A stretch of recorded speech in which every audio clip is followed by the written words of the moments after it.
Hey guys! Tonight, we're going to take a peaceful journey back in time to ancient Rome. Picture yourself walking through the lively streets of the Roman Empire with the bustling sounds of chattering market vendors and merchants peddling their goods. The warm Mediterranean sun casts a golden glow over everything, and you can almost smell the delicious aroma of fresh-baked bread, roasted meats, and spices wafting through the air. The sound of sandals tapping on stone roads and the clang of coins being exchanged fills your ears. You're walking in one of the most powerful empires in history, surrounded by the greatness of Rome. As you continue strolling, you pass magnificent buildings like the Colosseum and the Pantheon, marveling at the Romans' engineering feats. The grandeur of their architecture might lead you to think that these people lived lives of unmatched luxury, with flawless skin, gleaming white teeth, and impeccable hygiene. However, here's the twist. Behind the polished surface of Roman society, there were some truly unexpected methods they employed to maintain cleanliness. Some of their hygiene practices might leave you scratching your head, but they were certainly inventive in their own right. Now, imagine you're not walking through the empire's grandest city. You've made your way into a small neighborhood where Romans go about their daily business. You see people chatting about politics, trade, and the latest gossip, but something catches your attention. There's a stall selling what appears to be a strange mouthwash. It's not like the minty fresh mouthwashes we're used to today. It's far more peculiar. This is where the real story begins. The Romans, despite their impressive architecture and social structure, had some very unusual ideas about personal hygiene, particularly when it came to oral care. In ancient times, hygiene wasn't a top priority. Yet, the Romans took cleanliness quite seriously, and their methods were surprisingly advanced in some ways. They built incredible public baths, designed intricate aqueducts to carry clean water into the city, and even had systems in place to remove waste. However, while they had aqueducts to deliver fresh water and public baths for socializing and cleaning, one practice might make you cringe. You see, the Romans used urine as mouthwash. Yes, you heard that right, urine. It wasn't just for any random purpose. This was an essential part of their daily hygiene routine. You can imagine how shocking it might sound to us today, but to the Romans it was a perfectly standard practice. Urine was considered not only a waste product but a helpful substance. It had a wide range of applications, from cleaning to medical treatments. But it was in oral care that urine's role was most striking. So, what made urine an effective mouthwash in their eyes? Well, Romans believed that urine could help clean their mouths and whiten their teeth. It might sound bizarre, but in their world, urine was more than just waste. The key ingredient was ammonia. Urine contains ammonia, a compound that has natural cleansing and whitening properties. The Romans likely noticed that it had a strong, pungent smell, but when used as a rinse, it helped eliminate bad breath and even kept their teeth whiter. However, it's essential to note that while the ammonia in urine may have some cleaning properties, the practice of using urine as a mouthwash also carries significant health risks, including the potential for bacterial infections and the spread of diseases. This aspect of the practice highlights the limitations of ancient hygiene practices and underscores the importance of scientific advancements in enhancing our health and well-being. You might be wondering, how did they come to this conclusion? The Romans lacked access to modern toothpaste, but they did have an early understanding of the importance of cleanliness. They believed that keeping your teeth clean and your breath fresh was essential to maintaining good health, just like we do today. It's fascinating that, despite not having the knowledge we have now, they were still able to recognize the value of maintaining oral hygiene, albeit with some unconventional methods. This understanding of the importance of cleanliness, even in ancient times, is a valuable and enlightening aspect of Roman culture that offers lessons for the present day. But why urine, you may ask? It might surprise you to learn that urine was, in fact, a standard item in Roman households. The reason for this widespread use had a lot to do with its ammonia content. Ammonia was great for cleaning. Romans used it to clean everything from their clothes to their floors. Some even used it to bleach and whiten their garments. So, when it came to their teeth, it made sense to try it out as a mouthwash. This resourcefulness, though unconventional by today's standards, was a testament to the Romans' ingenuity in using available resources to maintain their health and cleanliness. It's impressive how they made the most of what they had. The Romans weren't alone in using urine for various purposes. Urine was also valued in other ancient cultures. The ancient Egyptians, for example, also used it for cleaning purposes. But the Romans took it a step further, incorporating it into their daily hygiene routines. The practice didn't end with just mouthwash. Urine was also used for medicinal purposes, including as a treatment for skin ailments. While we might cringe at the thought of it today, back then, it was an everyday part of life, deeply embedded in their culture. The use of urine was not just a practical solution to hygiene and health issues. It also had cultural and social significance, reflecting the values and beliefs of ancient Roman society. The use of urine was a symbol of their resourcefulness, practicality, and the importance they placed on cleanliness and health. This wasn't just a practice for the lower classes or the impoverished. Even wealthy Romans used urine in their homes. You could find it in the homes of patricians, the elite class of Roman society. Some even employed enslaved people to collect urine from public latrines. It's a bizarre image. However, it highlights just how widespread this practice was. Urine was seen as a versatile substance, useful for a variety of purposes, and it's curious to think that the Romans didn't simply discard it as we do today. They recognized its value, albeit in ways that are hard to fathom in modern times. The use of urine was not a sign of poverty or lack of resources, but a testament to the resourcefulness and practicality of the Romans. Their recognition of the value of urine is genuinely intriguing. What's more surprising is that Romans weren't embarrassed by their use of urine. The concept of hygiene, as we understand it today, wasn't the same back then. The use of urine as mouthwash was not only accepted but even recommended by some Roman medical practitioners. This was a time when people lacked access to the modern dental care we have today, so they turned to what was available to them at the time. Although we now know that ammonia can be harsh on the gums, the Romans believed it was an effective and natural way to maintain their dental health. Their acceptance of this practice, despite our modern-day cringe, is a fascinating aspect of Roman culture. It's hard to imagine something like this becoming part of our daily routines today, but in ancient Rome, it was just another step in their intricate web of hygiene practices. The Romans were not only known for their military conquests and political power, but also for their innovative approaches to cleanliness. They built public baths that served as a social hub for all walks of life, and even their homes were equipped with private bathrooms. They understood the importance of cleanliness, even if some of their methods seem, well, rather unusual by modern standards. So, there you have it, a glimpse into the strange and fascinating ways the Romans maintained their hygiene. Urine as mouthwash, a practice that might seem utterly ridiculous to us today, was just another chapter in the Romans' complex relationship with cleanliness. Next time you think about your toothpaste or mouthwash, remember that, in the world of ancient Rome, things weren't always as minty fresh as we might like to think. As we continue our journey into the peculiar practices of ancient Rome, let's delve deeper into why the Romans were so fascinated with urine. It wasn't just a random discovery or a result of necessity. The ancient Roman world had a much different understanding of health and hygiene compared to today's standards, and it's fascinating to explore how their beliefs shaped everyday practices. For the Romans, urine wasn't just waste. It was a resource, one that they valued for its multifaceted uses. At the heart of this fascination was ammonia, which is the key chemical compound found in urine.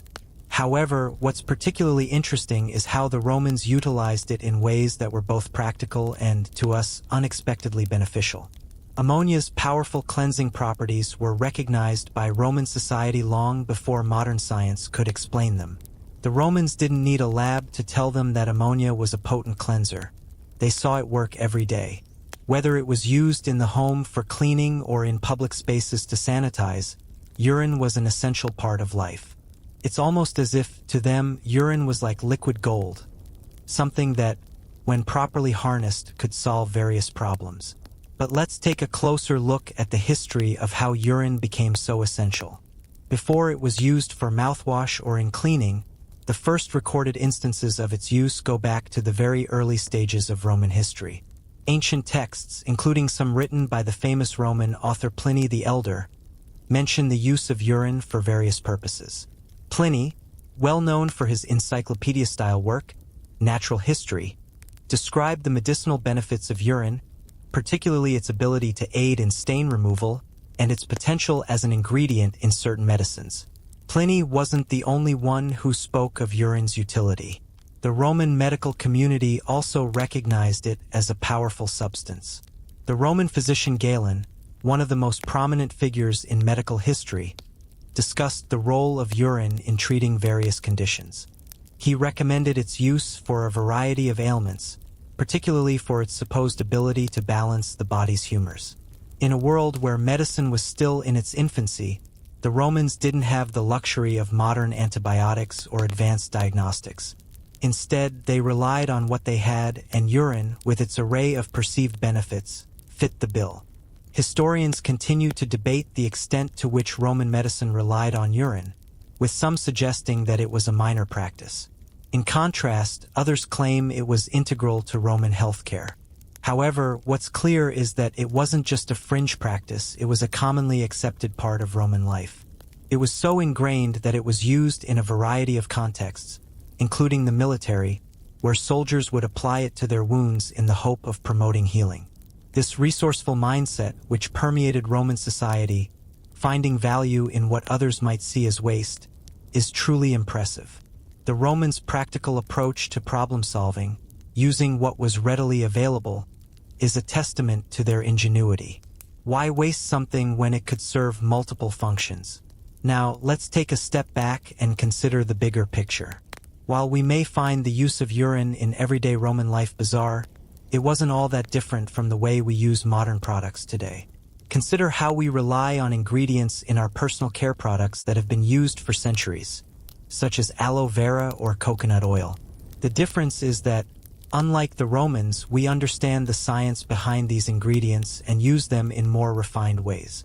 For the Romans, there was no scientific explanation. They relied on experience and trial and error. But their understanding of the practical science behind their practices and their ability to pass down these findings from one generation to the next is something we can appreciate. The Romans' ability to understand and apply the practical science behind their practices, along with their commitment to passing down this knowledge, is a testament to their intellectual prowess. Interestingly, some historians speculate that the widespread use of urine in Roman society was also a form of recycling. In a world without the kind of waste management systems we have today, the Romans found practical uses for almost everything. In a way, urine became a symbol of the resourceful Roman mind, a mind that could find value in places where others might only see waste. When viewed from this perspective, it makes sense that they'd use something like urine for more than just hygiene. After all, what's a waste to one person can be a treasure to another. But the most fascinating part of the story is the social acceptance of such practices. In a society that values honor, status, and cleanliness, it would be easy to assume that using urine as a mouthwash would be seen as disgraceful or lowly. Surprisingly, that wasn't the case. For the Romans, using urine as a cleaning agent or mouthwash was seen as a practical and even proper way to take care of oneself. It was just another part of their deep commitment to health and hygiene, a practice that, while strange by modern standards, deserves our respect for their unwavering dedication to personal care. One could argue that the very idea of what constitutes clean is deeply influenced by culture and available knowledge. In modern times, our standards of cleanliness are shaped by centuries of medical advancements, but in ancient Rome, their understanding was shaped by experience and necessity. It wasn't that the Romans didn't care about cleanliness. It's that their tools and methods were different. For them, using something as seemingly unsanitary as urine was simply part of the process. It wasn't something to be ashamed of. It was part of life. Now, as we move forward in our journey through Roman hygiene, it's important to remember that the Romans were innovative in ways we often take for granted today. They didn't have the advanced tools, chemicals, or technologies we do, but they still managed to create practices and systems that allowed them to live healthy lives, just with a very different set of resources. Urine as mouthwash is just one example of how they found solutions to everyday problems in the most unexpected ways. Historians still argue whether this use of urine was due to its cleansing properties or if there was a deeper, symbolic reason for its widespread acceptance. Maybe the Romans believed that by using urine in such a routine way, they were, in some ways, connecting with the very essence of life itself.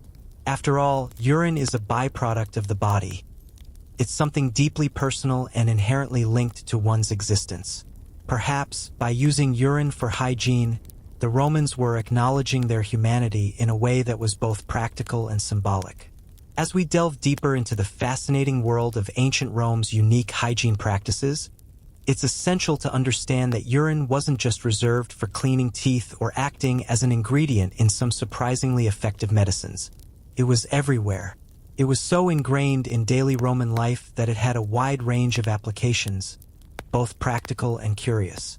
But as we explore these varied uses, one thing becomes very clear: the Romans were masters of resourcefulness. They found ways to make the most out of everything, even the most unlikely substances. This concept of creating something useful out of what might otherwise be considered waste was a cornerstone of Roman ingenuity, a testament to their remarkable problem-solving skills.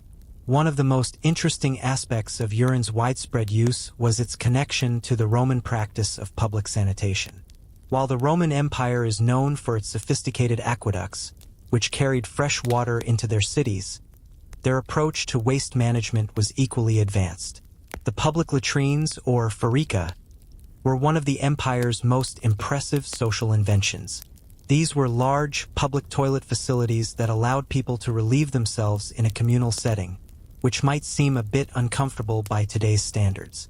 But in ancient Rome, these latrines were state-of-the-art in terms of hygiene, a testament to the Romans' mastery of public sanitation. The Romans recognized that effective waste management was crucial to maintaining a clean and healthy city. Public latrines were strategically located throughout the empire, typically in busy areas where people could easily access them.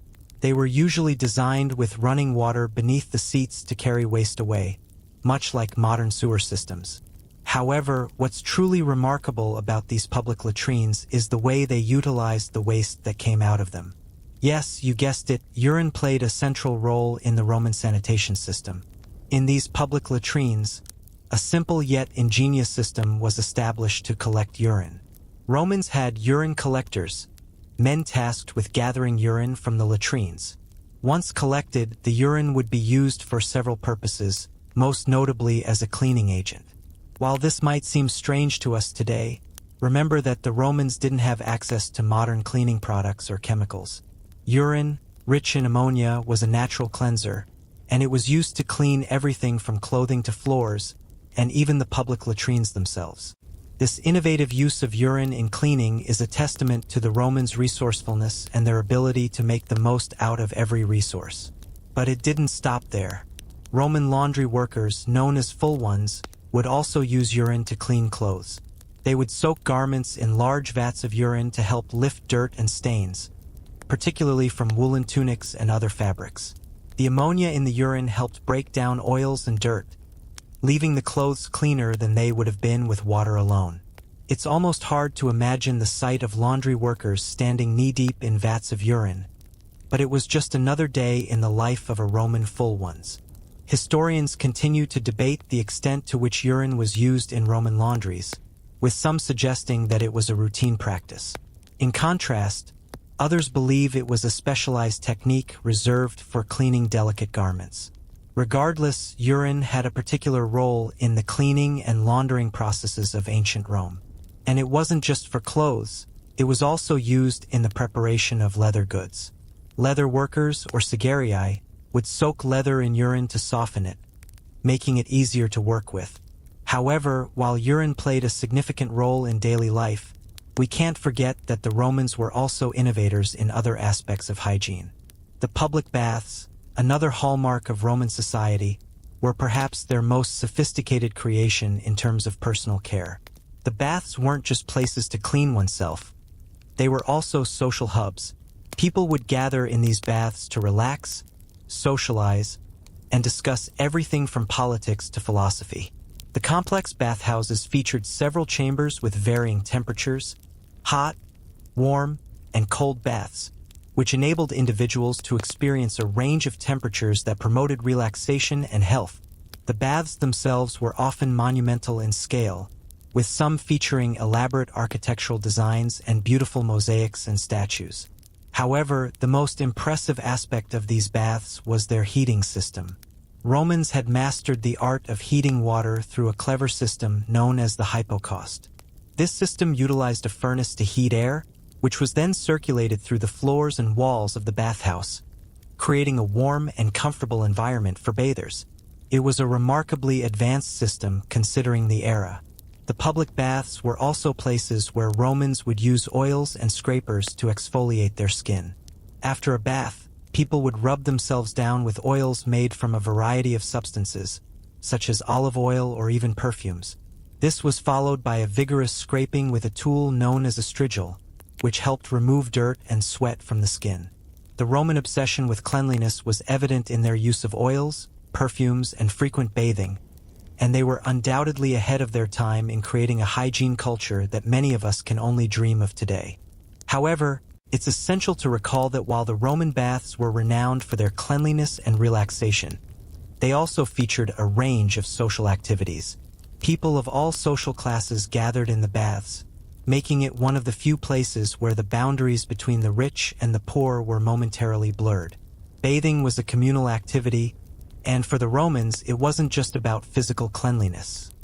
It was about fostering community and social cohesion. In many ways, the bathhouses were microcosms of Roman society, where the elite and the common folk could mix, share ideas, and discuss everything from the latest news to politics. Historians continue to debate whether the popularity of the Roman baths stemmed from their health benefits or their social significance. Some suggest that the baths were more about relaxation and leisure, while others claim that they were essential to the Roman approach to hygiene and well-being. Whatever the case may be, the fact remains that the baths were a significant part of Roman life, and their influence can still be seen in our modern spa and bathing cultures today.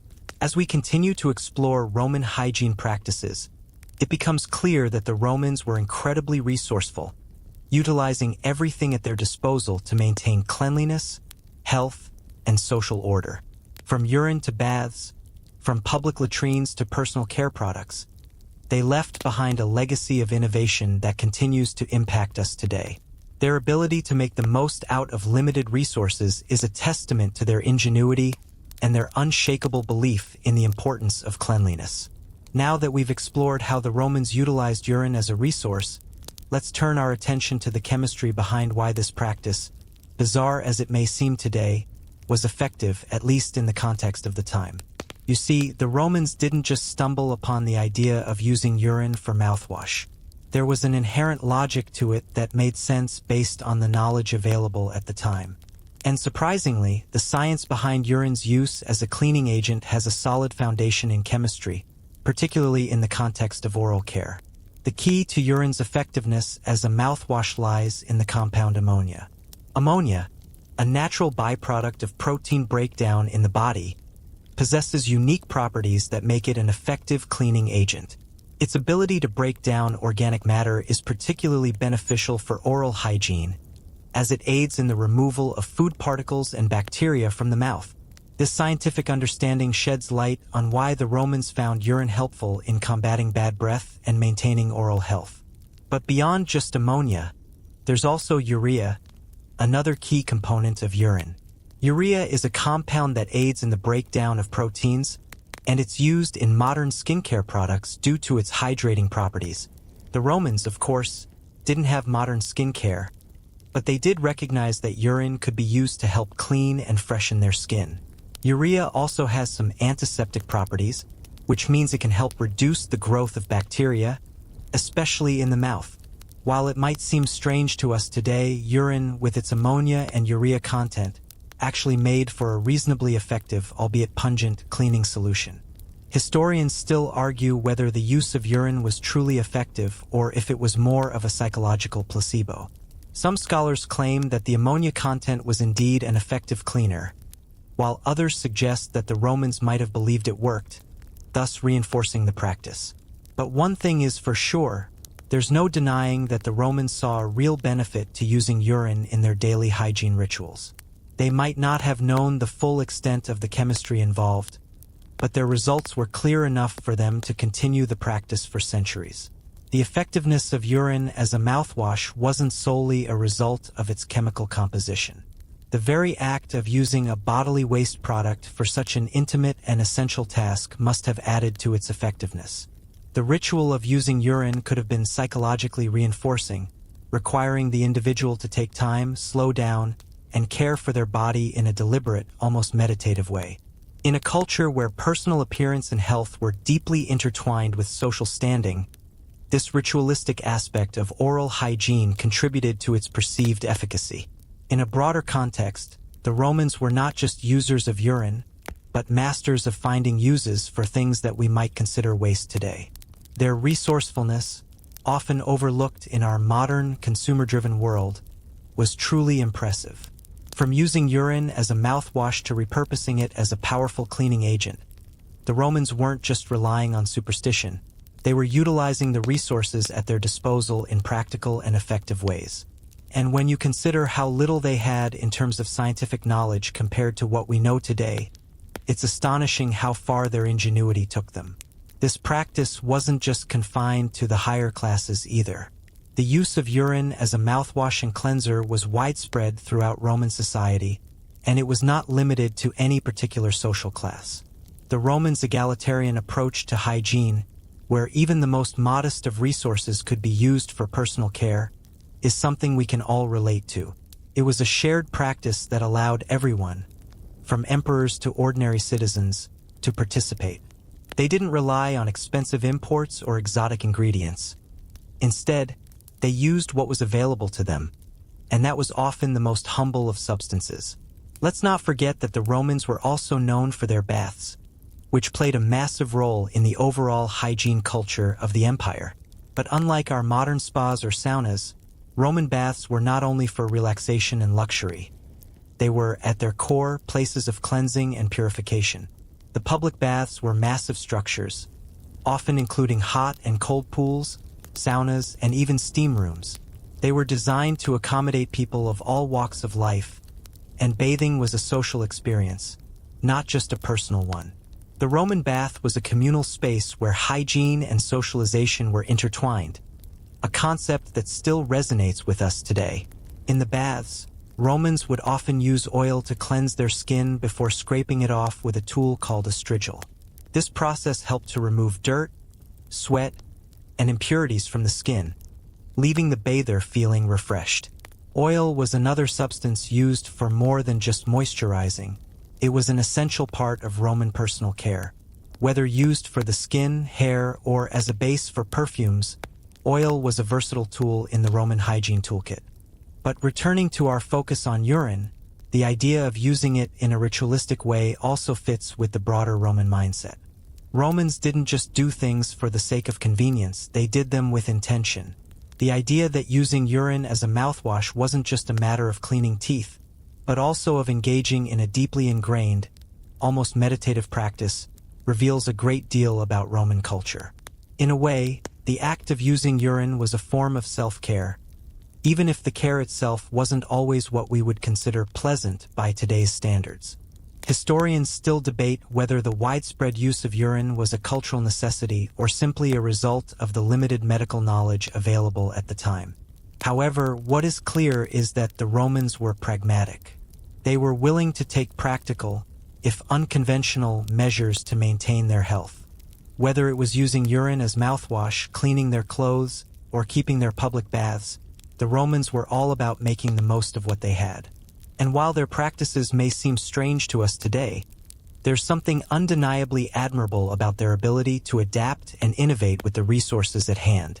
As we reflect on this, it's fascinating to consider that, despite their brilliance in many other areas, the Romans lacked access to modern tools like toothpaste, floss, or even mouthwash. They didn't know about bacteria or dental health as we understand it today, yet they still managed to maintain a form of oral hygiene that worked for them. And while we now know much more about oral health, it's hard not to look back at the ingenuity of the Romans with a certain sense of awe. Now that we've explored the science behind the Romans' use of urine, let's shift gears a bit and take a closer look at the broader Roman sanitation system. As we've learned, Romans were not only innovative in terms of hygiene but also pioneers in the development of urban infrastructure, particularly in waste management. This wasn't a society that built grand buildings and conquered lands. They also understood the importance of public sanitation, and they developed some surprisingly sophisticated systems for managing waste and maintaining a clean environment. One of the Roman Empire's most significant achievements was its ability to create and maintain complex sanitation systems in cities.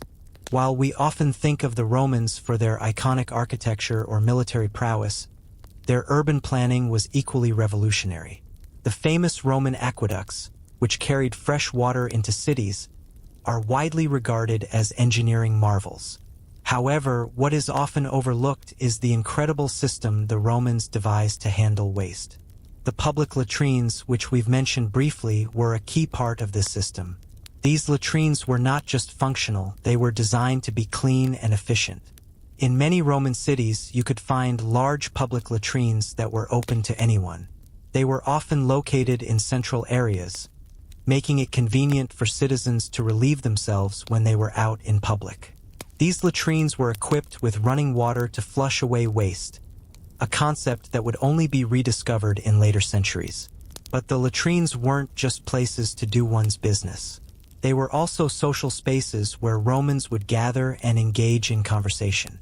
Imagine sitting next to your neighbor in a public latrine, chatting about the latest gossip or political news while going about your business. It might sound uncomfortable to us, but in ancient Rome, this was just part of daily life.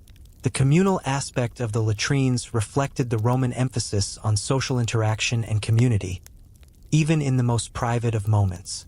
The Romans also had an innovative method for handling the waste produced in these public latrines. While we think of waste as something that's thrown away or discarded today, the Romans had a much more resourceful approach. The waste produced in these latrines was collected and used in various ways. Some of it was directed into sewers that ran beneath the streets, while other waste was repurposed as fertilizer for fields. It wasn't uncommon for farmers to come into the city to collect this waste, which they would then use to enrich the soil in their fields.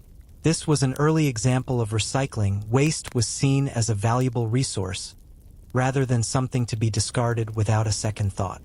But it wasn't just urine and waste that the Romans repurposed.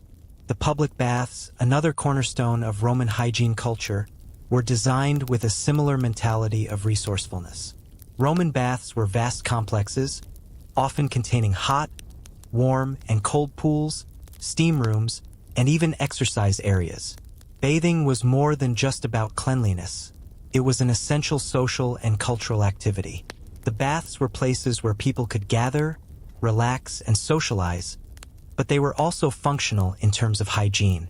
The Romans had a deep understanding of the relationship between cleanliness, health, and social interaction. The hypocaust heating system, which we mentioned earlier, is a prime example of this. It utilized a furnace to heat air, which circulated through the floors and walls of the bathhouses, creating a warm and relaxing environment for bathers.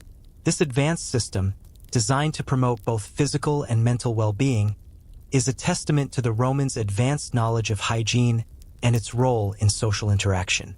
But even in these grand bathhouses, urine played a role. While we often think of bathing as a relaxing and indulgent activity today, the Romans didn't always have the luxury of using luxurious soaps or fragrances. Instead, they used a combination of oils and perfumes, along with their sweat and grime, to cleanse their bodies. They would rub themselves with oils, which were then scraped off with a tool called a strigil. This process helped remove dirt, sweat, and impurities from the skin, leaving bathers feeling refreshed and clean. The oils used in Roman baths were often made from a variety of substances, including olive oil and fragrances such as lavender or rosemary. There's evidence to suggest that the Romans believed in the health benefits of bathing, extending beyond mere cleanliness. Some bathhouses had specific rooms where people could purify themselves with sweat. The idea was that sweating would help open up the pores, remove toxins, and improve overall health. This holistic approach to hygiene, which focuses on both cleanliness and health, is a testament to the Romans' advanced understanding of the human body and its needs. Historians continue to debate whether Roman bathing rituals were primarily focused on hygiene or socialization, with some suggesting that the social aspect of the baths was just as important as the physical benefits. But regardless of the reason, the bathhouses were central to Roman life, and their impact can still be seen today in modern spa cultures and wellness rituals. But let's not forget that, despite all their advanced systems, the Romans were also efficient people. They didn't have the luxury of modern medicine or hygiene products, but they understood that cleanliness was key to good health. And while we might find their methods strange, there's no denying that they were resourceful and innovative. From public latrines to advanced sewer systems to communal baths, the Romans created a system that helped maintain health, cleanliness, and social cohesion in a world without modern technology. And this resourcefulness wasn't just limited to hygiene. The Romans applied the same ingenuity to all aspects of life. From their military strategies to their engineering feats, they continually sought ways to maximize their resources. This ability to transform what others might see as waste into something valuable is one of the hallmarks of Roman society. As we continue our exploration of Roman hygiene practices, it's essential to remember that their practices weren't just about cleanliness. They were also about efficiency, practicality, and maximizing the resources available to them. Whether it was using urine to clean clothes or repurposing waste as fertilizer, the Romans were ahead of their time in finding ways to make life more efficient and sustainable. Historians still debate whether the success of Roman sanitation was due more to their infrastructure or their cultural emphasis on hygiene, but what is clear is that they had an innate understanding of the importance of cleanliness. It wasn't just about physical health. It was also about social order and community cohesion. The Romans recognized that, in a society as vast and intricate as theirs, maintaining cleanliness was crucial for the well-being of all citizens. Now that we've explored the ingenious methods the Romans employed for public sanitation, let's shift our focus to another captivating aspect of their relationship with hygiene: how they utilized urine in medicine. In our contemporary world, we typically view urine as a waste product, something to be discarded. However, in ancient Rome, urine was esteemed as a valuable substance, not only for its cleansing properties, but also for its medicinal potential. Roman doctors and healers recognized its versatility in a wide range of treatments, from skin ailments to digestive issues. It was a dependable do-it-all resource in their healthcare arsenal, a testament to their innovative approach to medicine. One of the earliest mentions of urine's medicinal use can be found in the writings of the Roman physician Galen, who was a prominent figure in ancient medicine. Galen, who lived in the 2nd century AD, had a significant influence on Roman medical practices, and his work remained a cornerstone of Western medicine for centuries. In his medical texts, Galen wrote about the medicinal properties of urine, detailing how it could be used to treat various conditions. He believed that urine had the power to balance the body's internal humors, an idea that was central to Roman medical thought. According to Roman medical theory, the body was composed of 4 humors: blood, phlegm, yellow bile, and black bile. A person's health was thought to be in balance when these humors were in harmony, and illness was believed to result from an imbalance of the humors. Although we now know that this theory is outdated, it served as the framework through which Romans understood the human body. Urine, being a bodily fluid, was thought to play a role in maintaining or restoring this balance. Its use was believed to help with everything from digestive issues to skin conditions. Roman physicians didn't just use urine for internal ailments. They also applied it externally for various skin conditions. Urine was believed to have antiseptic properties, and it was commonly used to treat wounds, burns, and even infections. Some healers would recommend soaking a cloth in urine and applying it to a wound to promote healing. There's evidence that Roman soldiers, in particular, would use urine to treat battle wounds. While this might sound odd today, it was a widely accepted practice at the time. The ammonia in the urine was believed to aid in disinfecting wounds and accelerate the healing process. Historians still debate the effectiveness of urine in Roman medicine. Some argue that its antibacterial properties could have helped prevent infection, while others suggest its healing effects were more psychological than physiological. Regardless, it's clear that urine played a significant role in Roman medicine, both as a treatment for external injuries and as a remedy for internal ailments. In addition to treating wounds, urine was also used to address a variety of other conditions. One of the most common uses was for digestive issues. Roman physicians believed that urine could help cleanse the body and aid digestion, particularly in cases of constipation or other digestive problems. It was often used as a tonic, with the belief that it could help balance the body's humors and restore digestive function. While we know today that urine isn't a cure for digestive problems, the Roman belief in its effectiveness is a testament to their dedication to finding solutions for ailments, even if those solutions were unconventional by modern standards. What's surprising is that urine wasn't just used for medicinal purposes by the general population. Some wealthy Romans would have their urine tested by physicians to assess their overall health. The color, smell, and even the consistency of urine were thought to reveal important information about a person's health. This practice of urine analysis was an early form of diagnostic medicine, laying the groundwork for the medical practices that would develop in later centuries. The use of urine in Roman medicine extended beyond physical health, also encompassing spiritual and psychological healing. The Romans believed that a disruption in the balance between the body and the soul sometimes caused illness. To restore this balance, some healers recommend incorporating urine into a comprehensive treatment regimen that includes a balanced diet, adequate rest, and mental health care. In this sense, urine was viewed not just as a physical remedy but as an integral part of the overall healing process, which encompassed both body and mind. But the use of urine wasn't universally accepted across all levels of Roman society. While the elite, including doctors and physicians, had a more scientific approach to using urine, the lower classes were often more superstitious in their beliefs. For some, urine wasn't just a medical remedy, it was also a magical substance. It was believed that urine had protective qualities, and some people would carry a small amount of urine in a vial as a form of protection against illness or bad luck. This idea that urine could ward off evil or danger is reminiscent of some modern superstitions, where certain items or rituals are believed to bring good fortune. Even more intriguing is the use of urine in Roman rituals and religious practices. In some cases, urine was used in religious ceremonies, where it was believed to have purifying properties. Some Roman temples even included urine as a part of their sacred rituals, where it was used to purify offerings or objects before they were presented to the gods. This belief in the purifying nature of urine is another example of how deeply ingrained it was in Roman culture. From the medical field to religion and beyond, urine played a significant role in Roman life, touching nearly every aspect of their daily existence.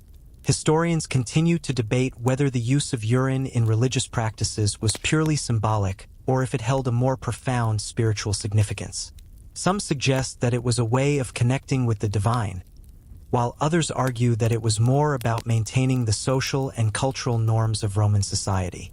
Regardless of its deeper meaning, what's clear is that urine was not just seen as waste in the Roman world. It was a substance that had practical, medical, and even spiritual value. As we continue to explore the various uses of urine in Roman society, it becomes clear that the Romans were resourceful and practical people.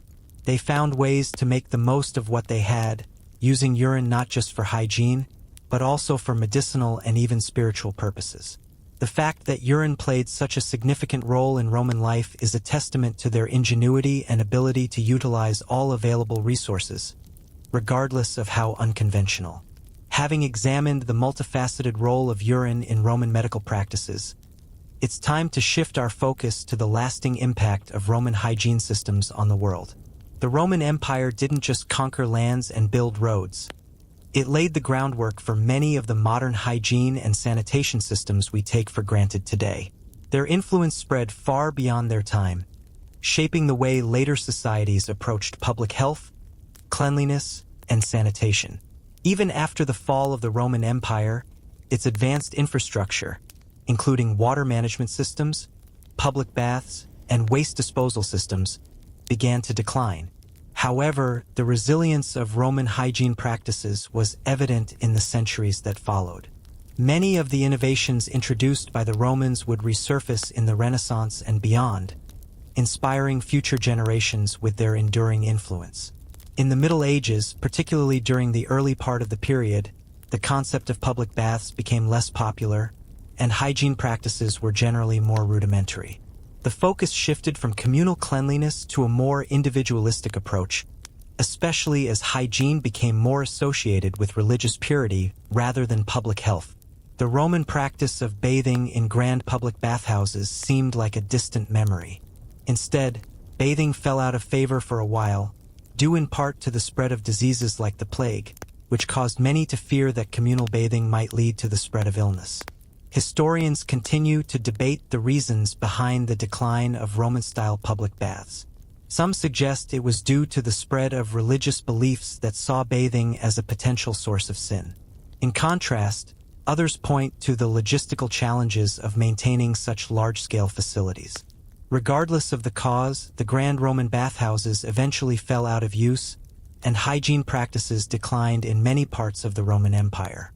As the Renaissance approached, the adaptability of Roman hygiene practices became evident. Many of the advancements in public health and sanitation that the Romans had pioneered were rediscovered. The Renaissance, a time of great intellectual revival, saw scholars and physicians revisiting the works of the ancients, including the Romans, for inspiration. The influence of Roman hygiene practices began to reemerge, albeit with modifications to suit the needs of a more modern world, reassuring us of the flexibility of historical knowledge. One of the key aspects of Roman hygiene that would influence Renaissance culture was the concept of public baths. While the elaborate Roman bathhouses never fully returned, the Renaissance period saw the rise of new bathhouses and spas, albeit on a smaller scale. These bathhouses were not only places for relaxation but also considered essential for maintaining good health. The rediscovery of Roman methods of bathing and personal care helped lay the groundwork for the modern spa culture we have today.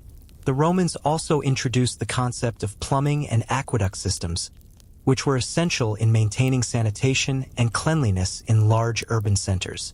These systems, which brought fresh water into cities and carried waste away, were critical in preventing disease outbreaks and maintaining a clean environment.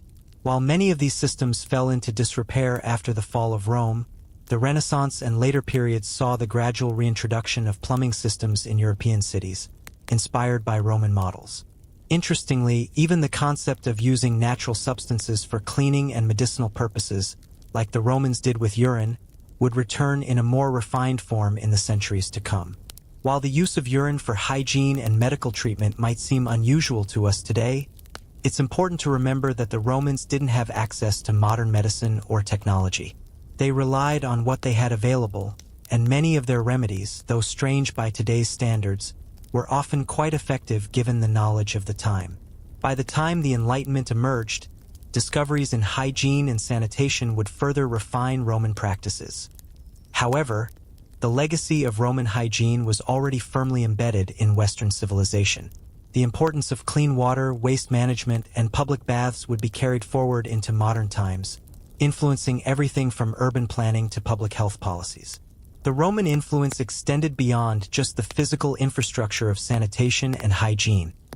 It also shaped attitudes toward cleanliness and public health. The Romans were some of the first to recognize that cleanliness wasn't just a luxury, it was a matter of public health. Their foresight in understanding that sanitation could prevent disease was ahead of its time, and it was an idea that would become central to modern public health practices, making us appreciate their progressive thinking.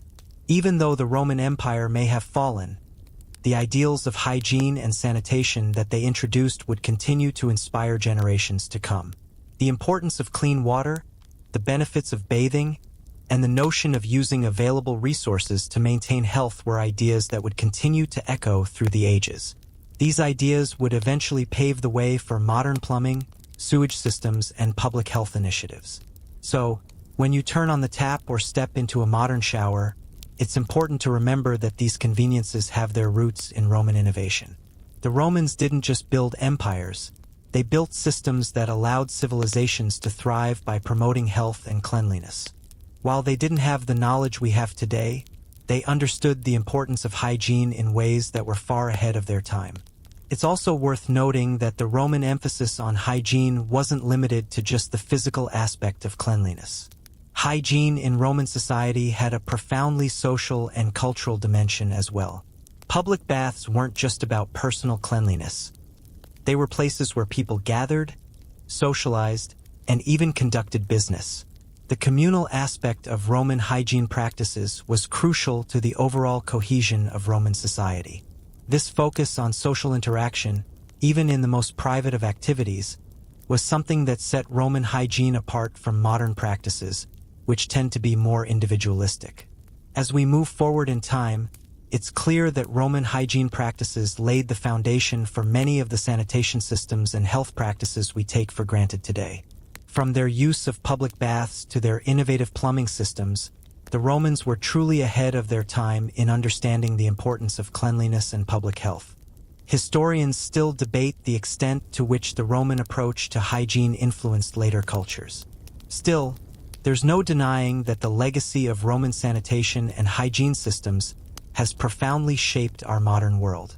Whether we realize it or not, we owe a great deal of our understanding of hygiene and sanitation to the innovations of the ancient Romans.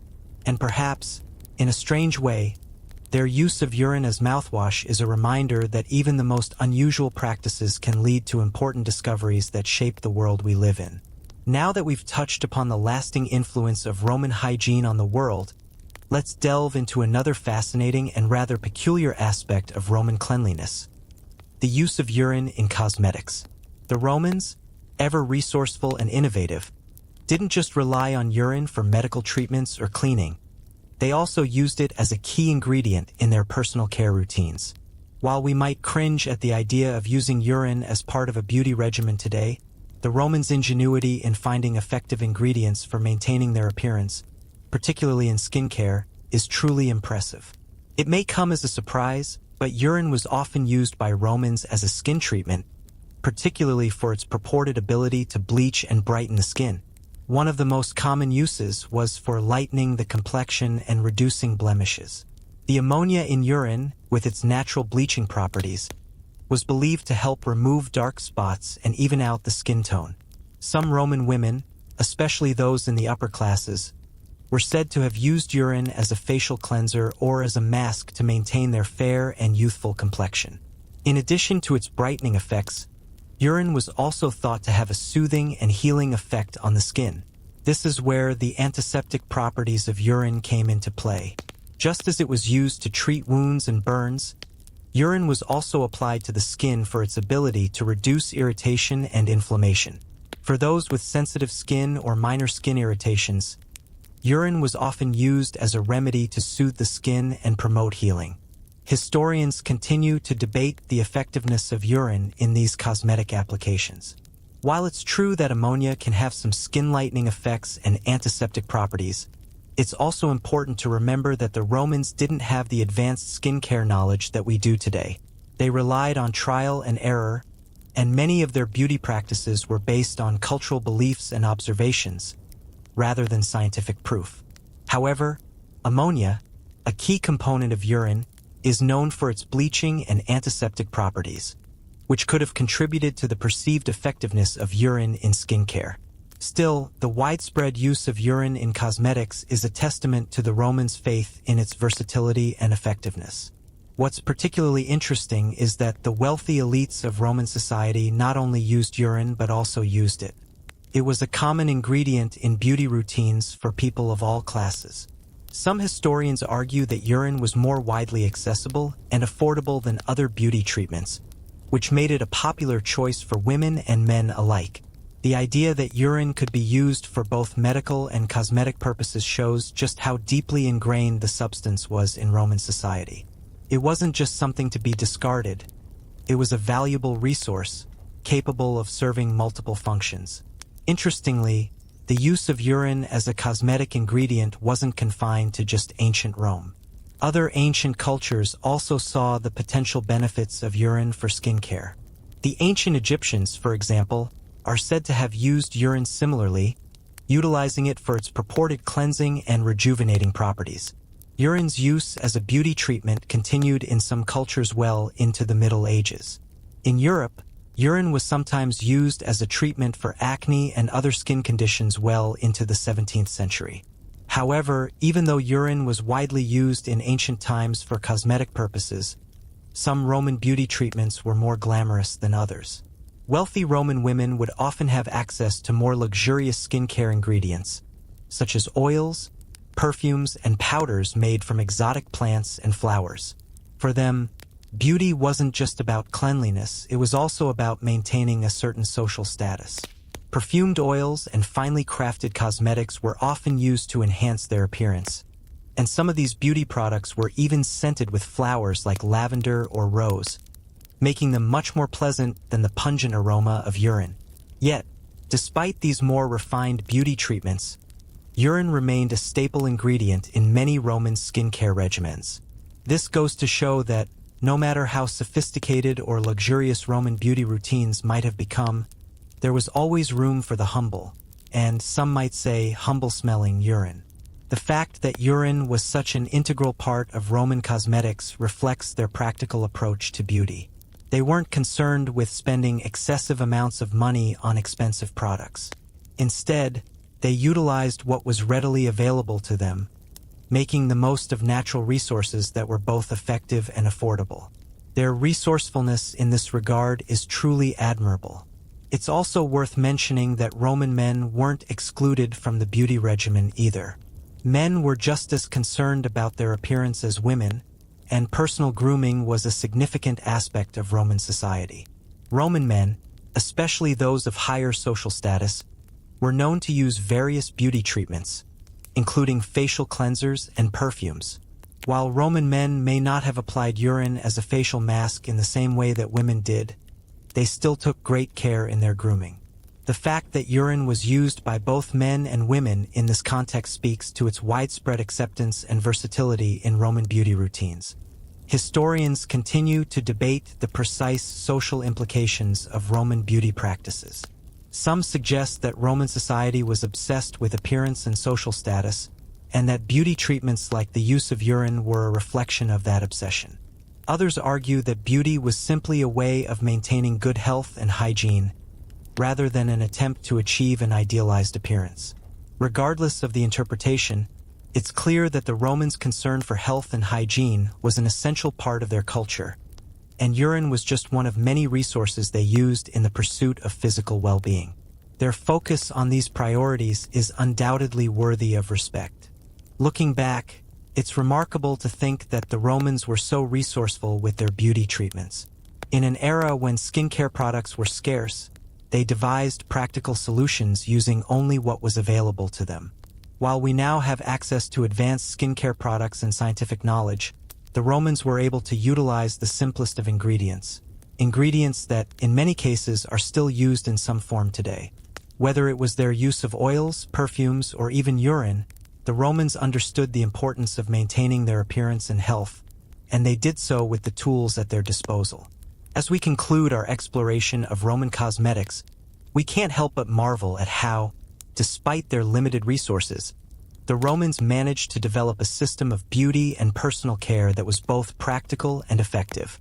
Their use of urine as a beauty treatment may seem strange to us today, but it was part of their larger understanding of hygiene, health, and personal care.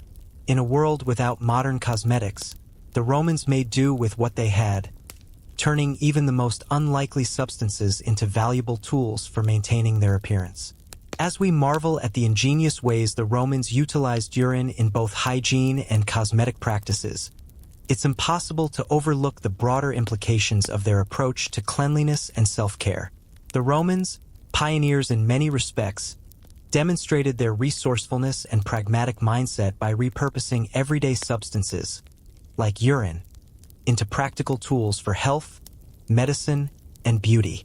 However, as we delve further into the story of Roman hygiene, let's take a step back and consider the cultural context in which these practices were established. The Roman Empire was a civilization that thrived on order, organization, and efficiency. From their vast public infrastructure to their military strategies, Romans were known for their practical solutions to everyday problems. It's no surprise, then, that their approach to hygiene, which relied on making the most of available resources, would mirror this same pragmatic philosophy. However, what is even more fascinating is how deeply ingrained cleanliness was in Roman society, not just in terms of health and medicine, but also as a symbol of social status and personal morality.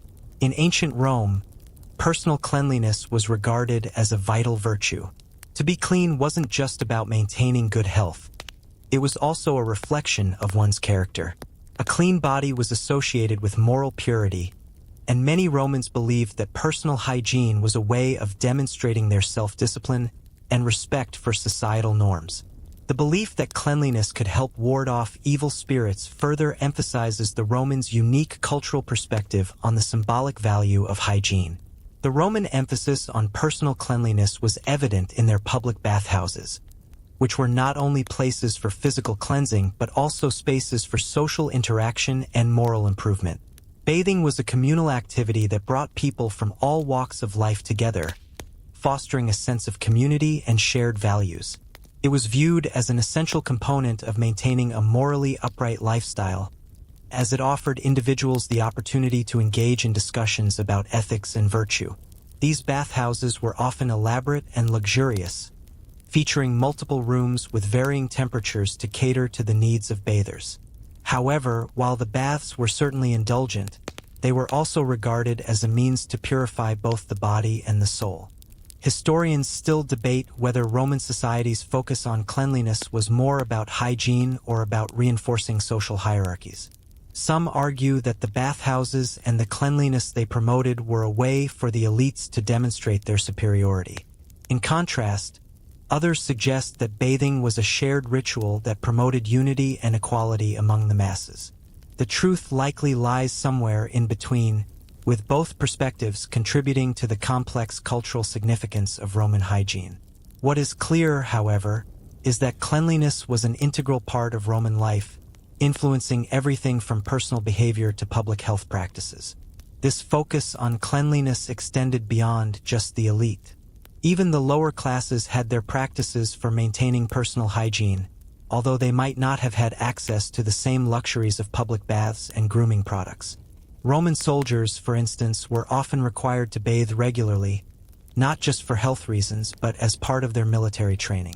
The importance of cleanliness in Roman society was so deeply ingrained that even the roughest, most battle-hardened soldiers were expected to adhere to the same hygiene standards as civilians, demonstrating the widespread cultural acceptance of cleanliness in Roman society.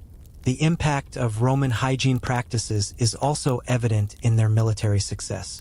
The Roman legions were renowned for their discipline and organization, but they were also celebrated for their exceptional level of cleanliness. The army understood that maintaining a clean and healthy body was crucial for combat readiness. The practice of regular bathing and personal grooming helped soldiers maintain top physical condition, preventing the spread of disease and ensuring they remained effective on the battlefield. The Roman military's approach to hygiene was so advanced that it significantly contributed to the empire's expansion and longevity. However, beyond the military and elite classes, hygiene practices were an integral part of everyday Roman life. People from all social classes participated in public baths, used urine for various medicinal and cosmetic purposes, and followed other hygiene rituals that were seen as essential for maintaining good health. The Roman dedication to cleanliness was so strong that it became a cultural norm that transcended social status.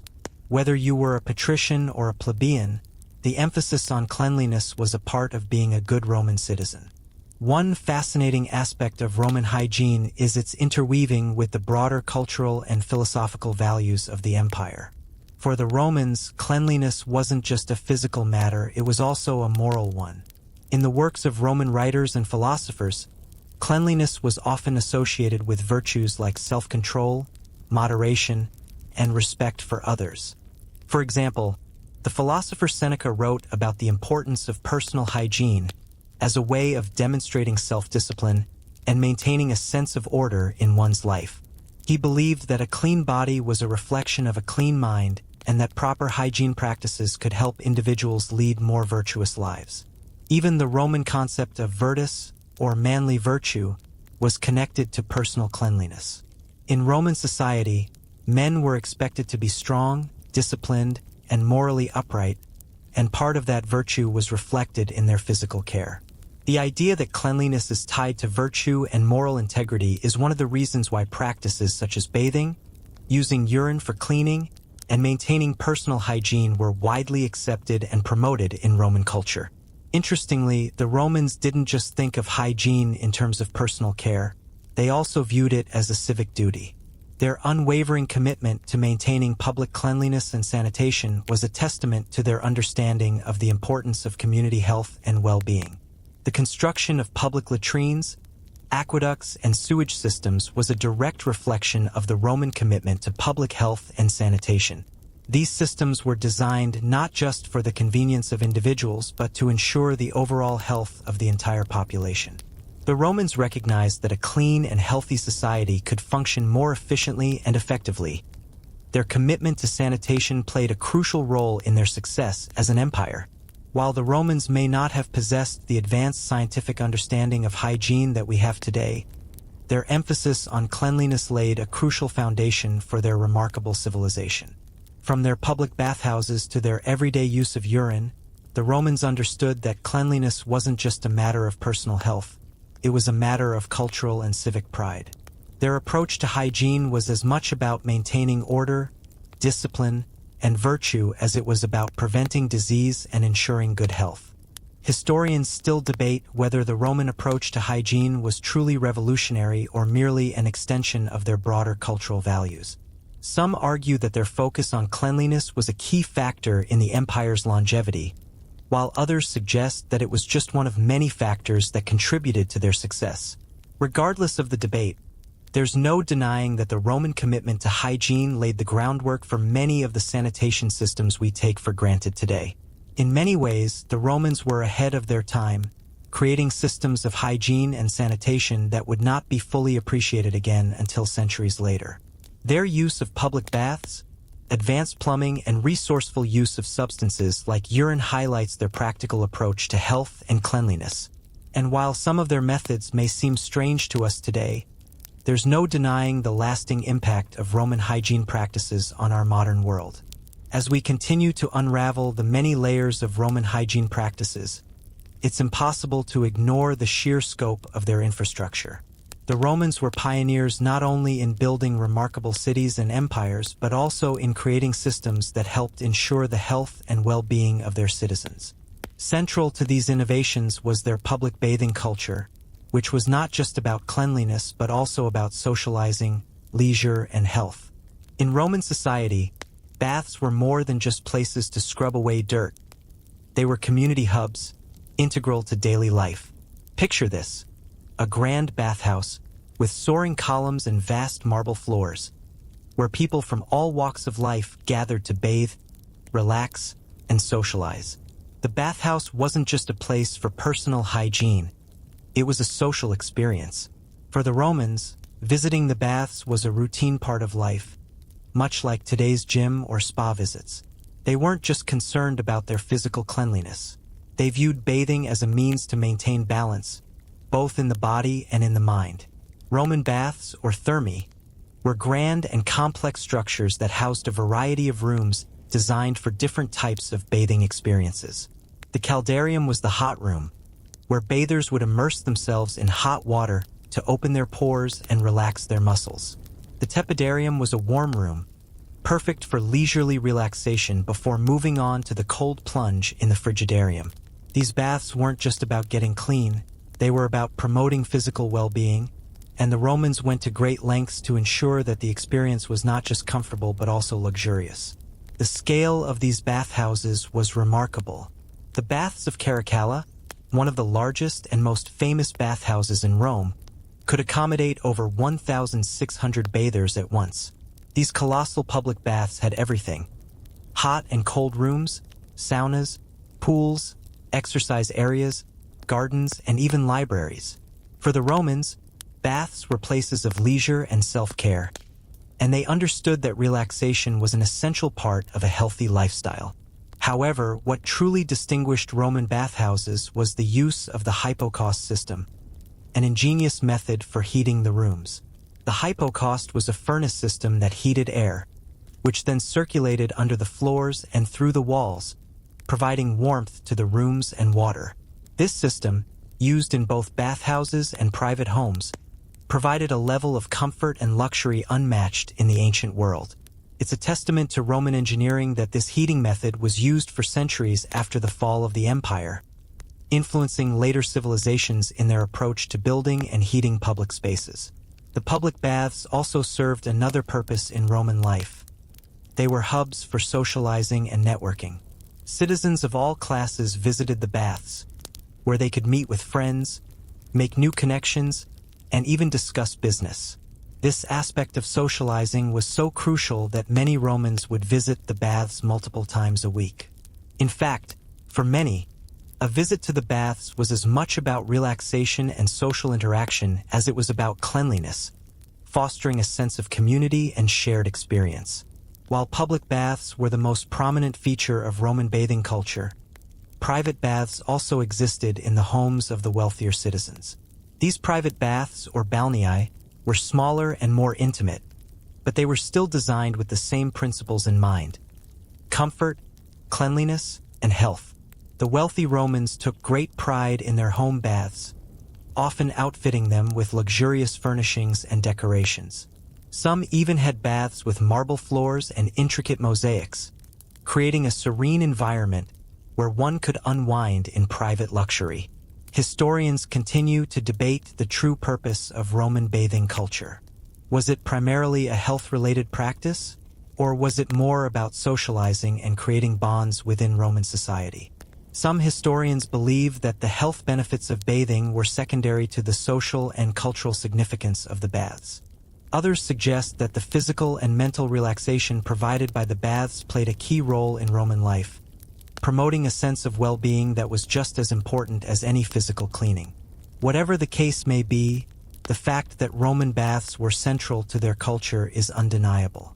The Roman obsession with cleanliness and public bathing had a lasting impact on later societies.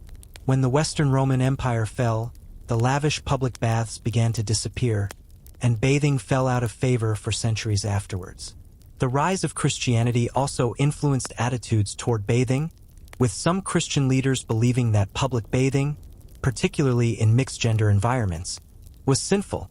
It wasn't until the Renaissance that the cultural and social aspects of bathing would return, influenced by the rediscovery of Roman practices. Even today, the Roman emphasis on cleanliness and self-care remains a lasting influence. The concept of public baths, while not as ubiquitous as in Roman times, has evolved into the modern spa and wellness industry. Roman practices of bathing, with their emphasis on both physical cleanliness and social interaction, have laid the groundwork for today's spa culture, where relaxation, health, and social connection remain key components. The Romans might not have had the high-tech treatments we enjoy today.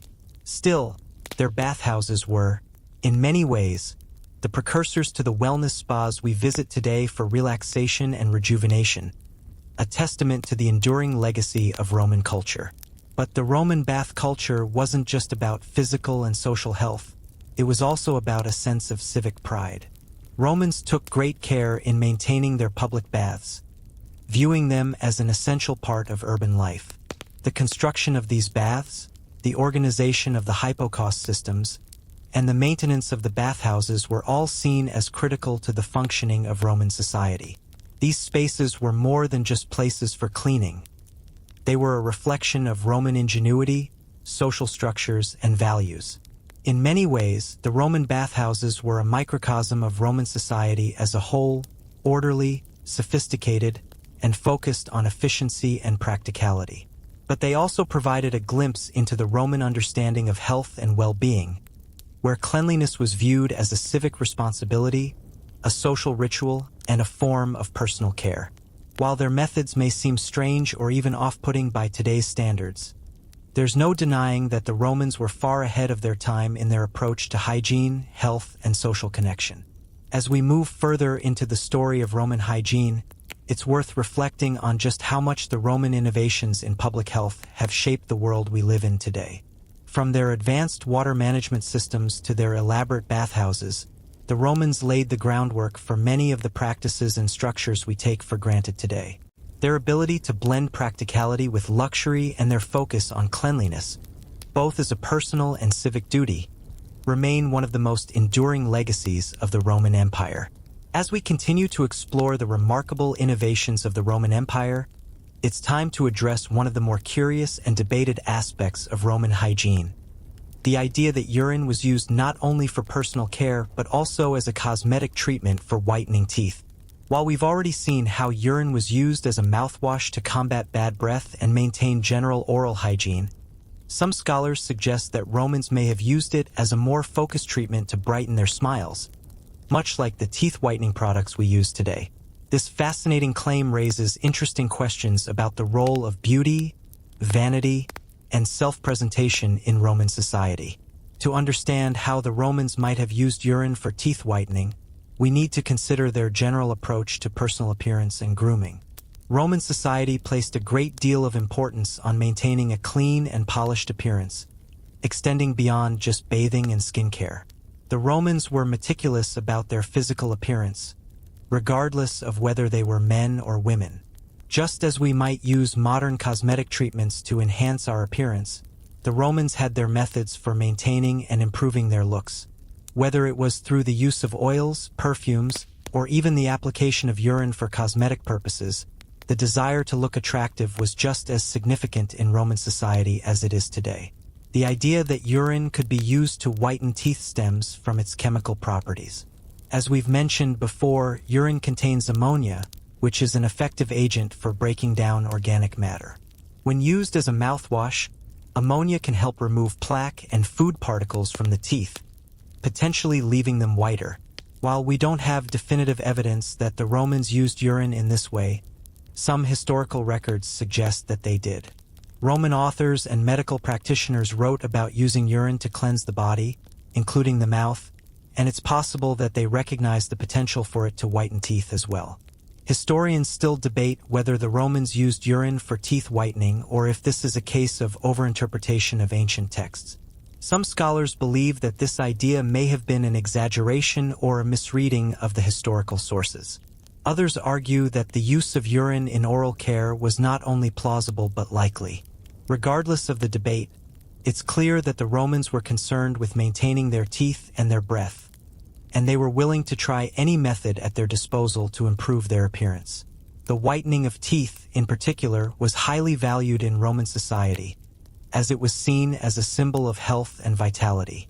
Teeth that were white and even were considered a sign of beauty, and maintaining them was seen as a mark of personal hygiene and refinement. Some wealthy Romans even went to the extent of using powdered chalk and other materials to whiten their teeth, combining these methods with urine to ensure their smiles remained bright and appealing.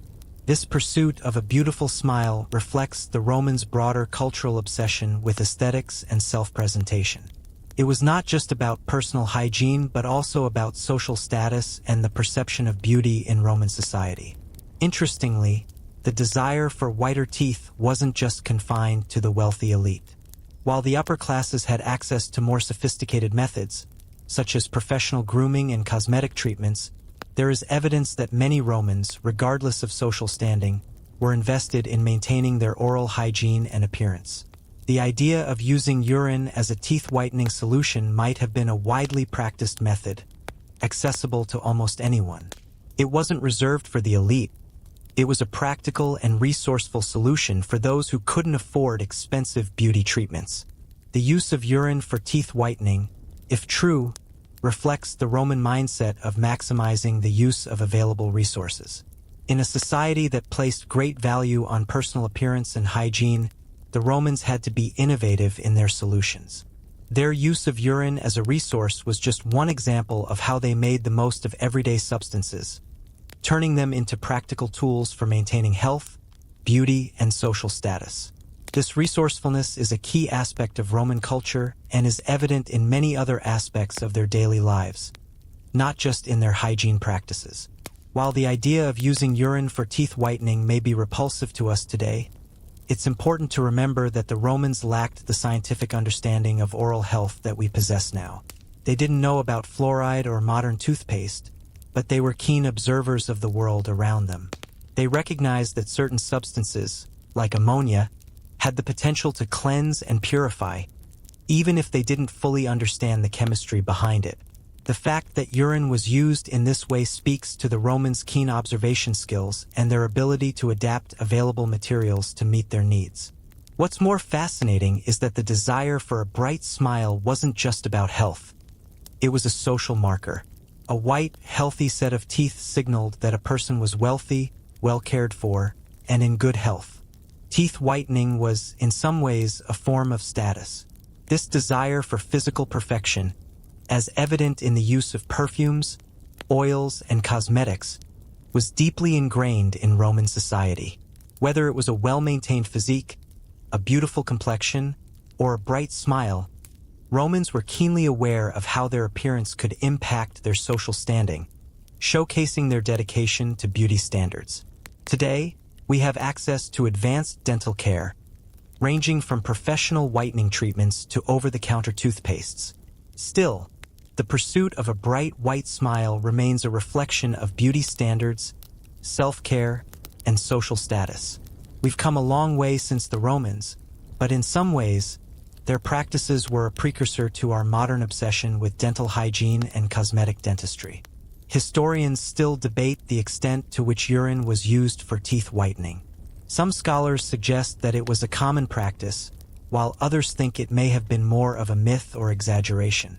This debate is a testament to the complexity of historical research and the need for critical analysis of sources. Regardless of the extent of its use, the fact that the Romans considered oral hygiene and cosmetic treatments so important speaks volumes about their cultural values. Cleanliness, health, and beauty were deeply intertwined, and the Romans were pioneers in developing practical, albeit unconventional, methods to achieve all three. So, the next time you visit the dentist or brush your teeth with a minty paste, take a moment to reflect on the long, strange history of dental care. The ancient Romans, with their use of urine as a mouthwash and teeth whitening agent, may have been ahead of their time in some respects, despite the limited modern knowledge available to them.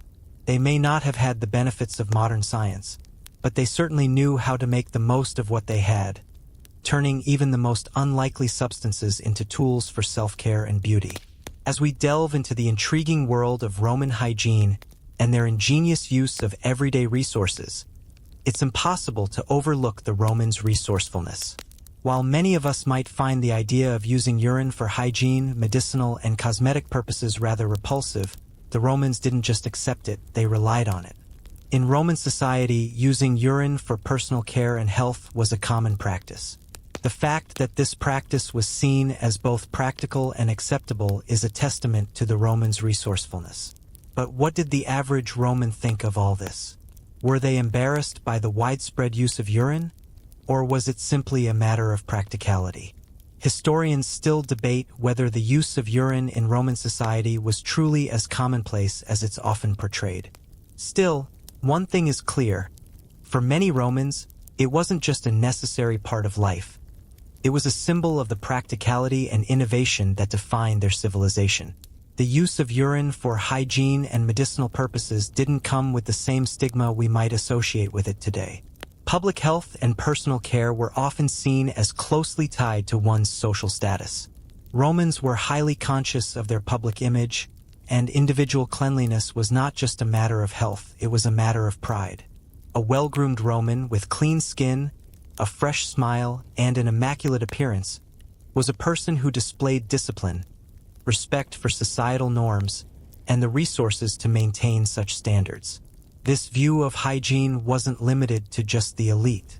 The Romans, despite their advanced social stratification, shared a collective sense of public health, and the focus on cleanliness was viewed as a shared responsibility among all members of society.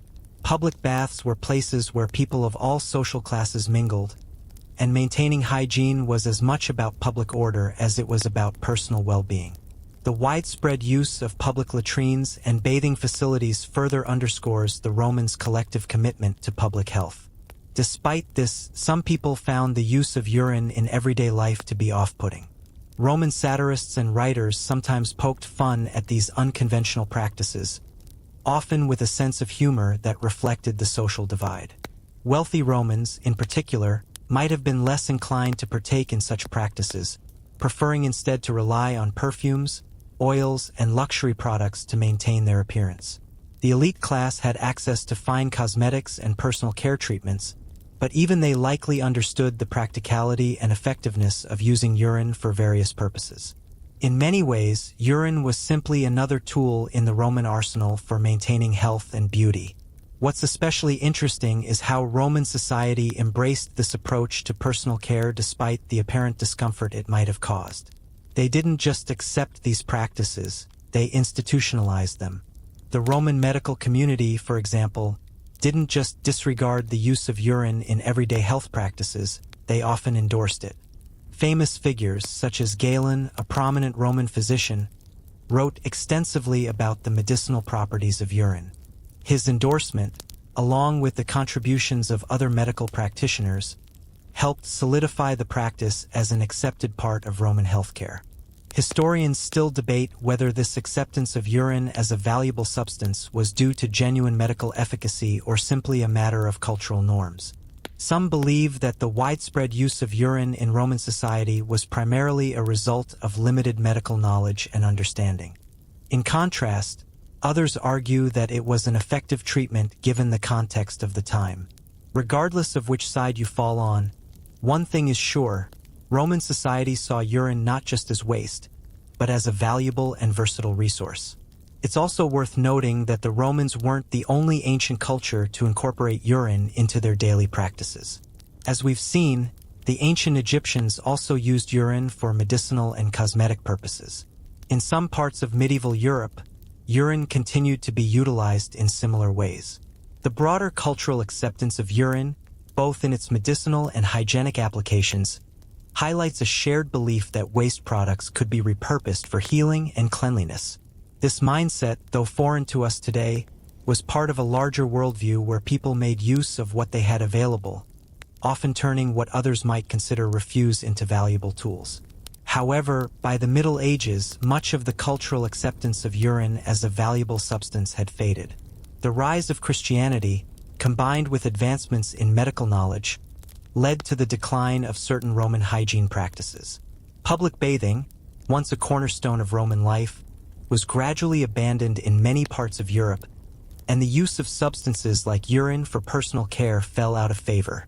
By the time modern medicine and hygiene systems emerged, the practices that had been commonplace in Roman society were viewed as archaic and unsanitary.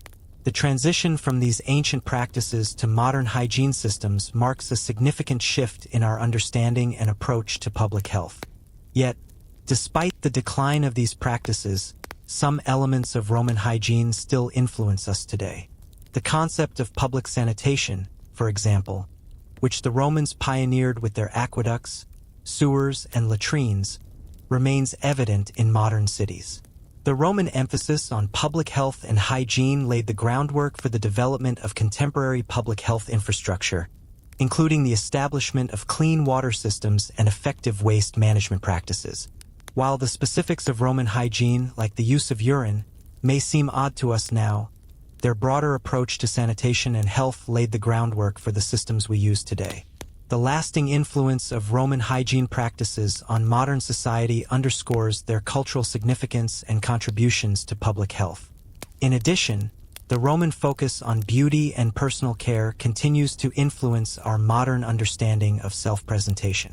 Just as the Romans used various cosmetics and personal care treatments to enhance their appearance, we now rely on a wide range of beauty products to achieve the same goal. While we no longer use urine as part of our beauty regimen, many of the Roman principles of cleanliness and personal care remain relevant today. The concept of hygiene as both a health necessity and a social obligation remains prevalent in many cultures worldwide, with its roots dating back to the Romans. Historians continue to debate the cultural significance of Roman hygiene practices. Were they primarily a reflection of Roman practicality, or were they more about maintaining social order and moral integrity?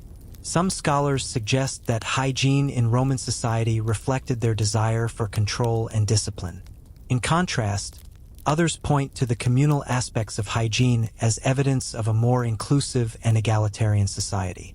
Either way, what is clear is that Roman hygiene was about more than just cleanliness. It was a deeply ingrained cultural practice that influenced many aspects of their daily lives and legacy. As we conclude our examination of Roman hygiene and the role of urine in their health practices, it's essential to reflect on just the remarkable advancements in their health and sanitation that characterized Roman society may have lacked the scientific knowledge that we have today. Still, their ability to use the resources at their disposal to maintain cleanliness and health was genuinely remarkable. Whether through the use of public baths, the construction of sewage systems, or the creative use of urine in personal care, the Romans demonstrated an unparalleled commitment to hygiene and well-being. And while some of their methods may seem strange to us today, they laid the foundation for many of the public health systems that we now take for granted.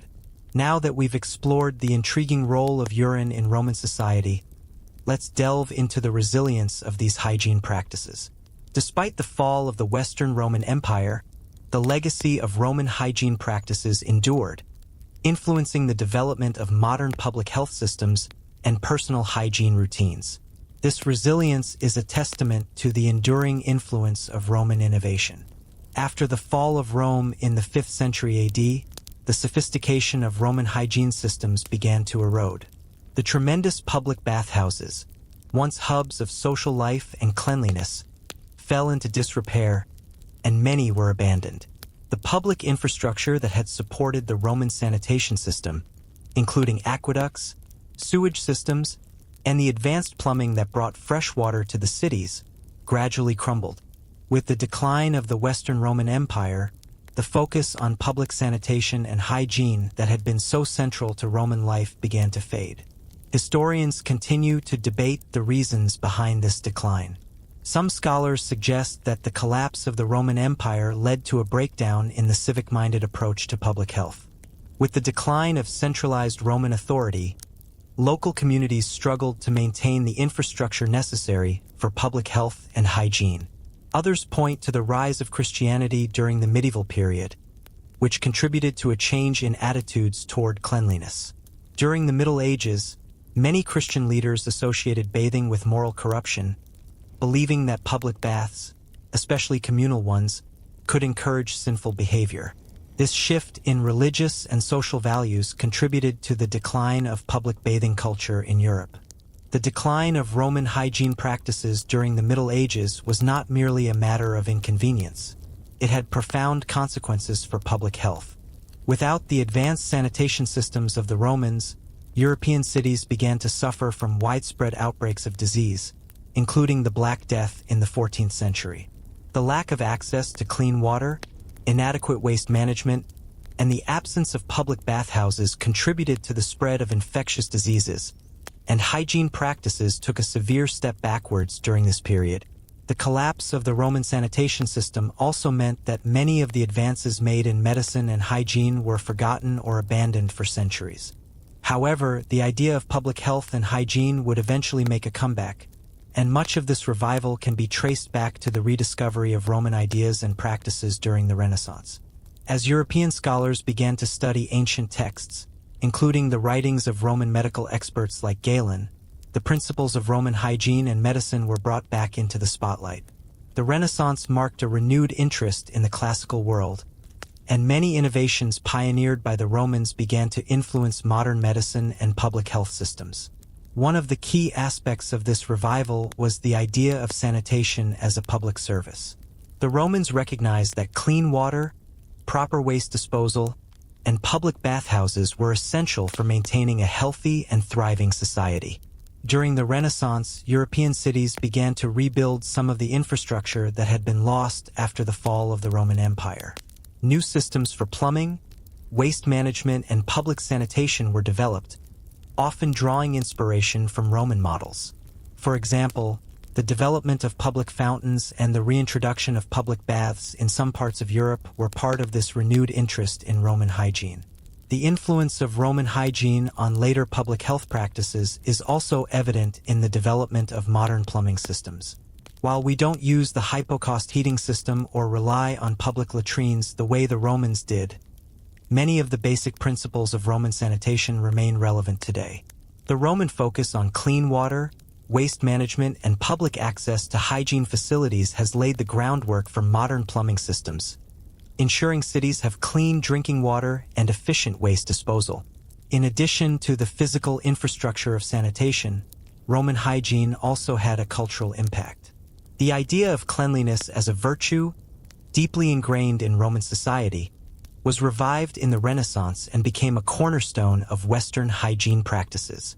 Cleanliness, once regarded as a moral and civic duty in Rome, evolved into a crucial aspect of personal care and social status. By the 17th and 18th centuries, European society had adopted mainly the idea that personal hygiene was essential for good health, and cleanliness became a symbol of respectability and refinement. Historians still debate the extent to which Roman hygiene influenced later societies. Still, there's no denying that Roman innovations in sanitation and personal care laid the groundwork for the public health systems that would emerge in later centuries. The rediscovery of Roman practices during the Renaissance helped to reinvigorate ideas about public health and hygiene, paving the way for the development of modern sanitation systems, medical practices, and personal care routines. Even in the 21st century, the influence of Roman hygiene is palpable in our daily lives. Our modern public sanitation systems, from the plumbing that brings clean water into our homes to the waste treatment plants that keep our cities clean, owe a great deal to the Romans. The ongoing relevance of Roman hygiene practices helps us feel connected to our ancient past. And while we no longer use urine as a mouthwash or beauty treatment, the resourcefulness of the Romans in utilizing everyday substances is something that can still inspire us today. The concept of utilizing available resources, whether for personal care, medicine, or hygiene, remains relevant in many parts of the world. Whether it's through the use of natural skincare products or eco-friendly cleaning solutions, we continue to utilize the resources around us in ways that are both practical and innovative. As we reflect on the legacy of Roman hygiene, it's important to remember that their practices were not just about cleanliness. They were about maintaining a healthy society. The Roman emphasis on public health and hygiene, along with their ability to utilize available resources, was a key factor in their success as an empire. Although many of their specific practices have been abandoned, the fundamental principles of Roman hygiene continue to influence our thinking about health, cleanliness, and public sanitation today. As we continue our exploration of Roman hygiene practices, it's time to take a step back and reflect on the broader cultural and societal impact of their innovative approaches. The Roman emphasis on cleanliness, health, and personal care was not just about maintaining physical well-being. It was also deeply tied to their ideals of order, discipline, and civic responsibility. Hygiene in ancient Rome was far more than a personal matter. It was a social and cultural practice deeply ingrained in the fabric of daily life. This included regular bathing, use of public latrines, and the development of complex water management systems, with far-reaching consequences for Roman society.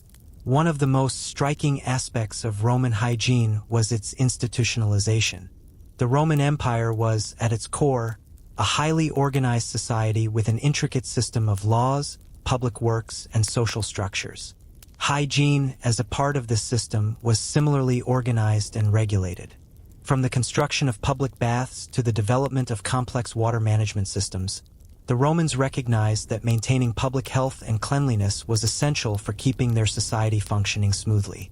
It was not just a matter of individual well-being. It was a matter of civic pride and responsibility. In many ways, the Roman approach to hygiene was one of the first attempts at public health as we understand it today. The construction of aqueducts to bring fresh water into cities, the development of sewage systems to carry waste away, and the establishment of public latrines and bathhouses all reflected the Romans' commitment to public sanitation. These systems were designed to serve the collective good, and they were central to the functioning of Roman cities. The Roman Empire, with its vast population and numerous urban centers, required a reliable system of sanitation to maintain the health and stability of its people. Roman hygiene practices also reflected the broader cultural values of the time.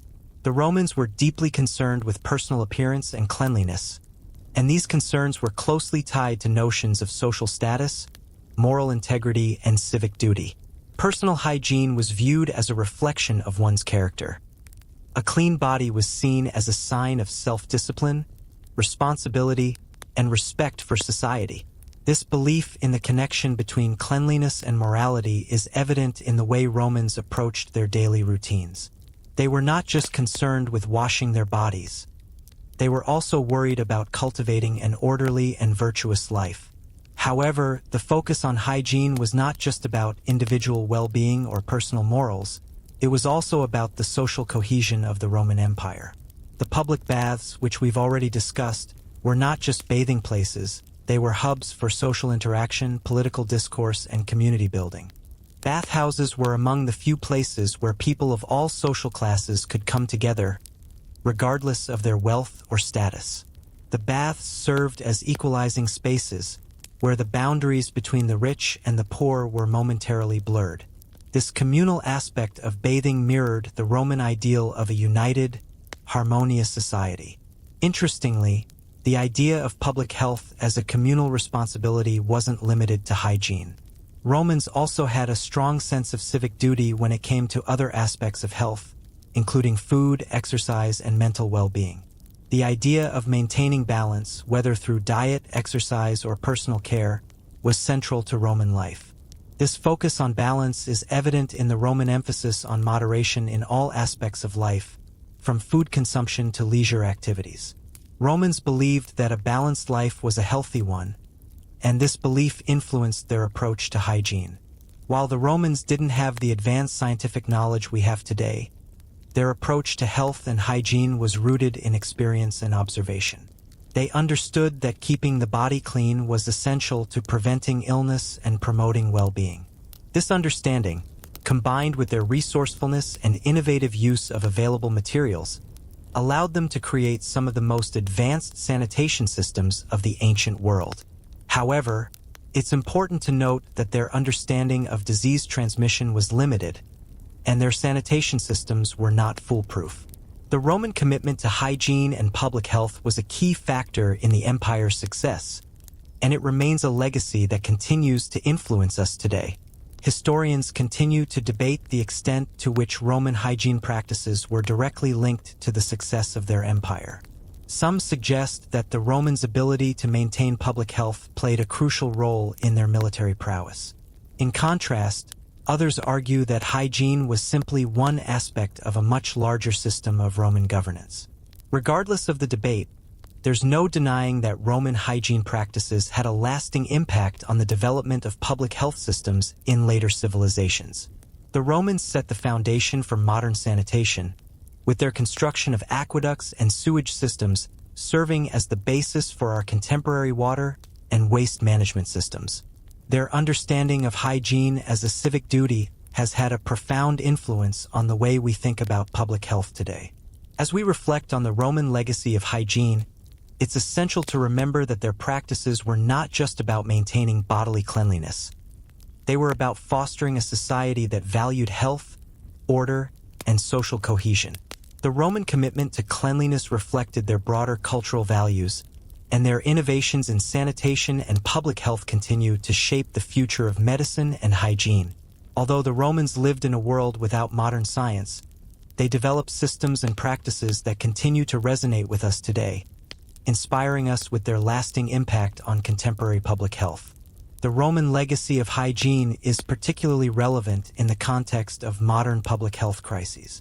As we face challenges like global pandemics, the lessons of Roman public health practices serve as a reminder of the importance of sanitation and hygiene in maintaining societal well-being.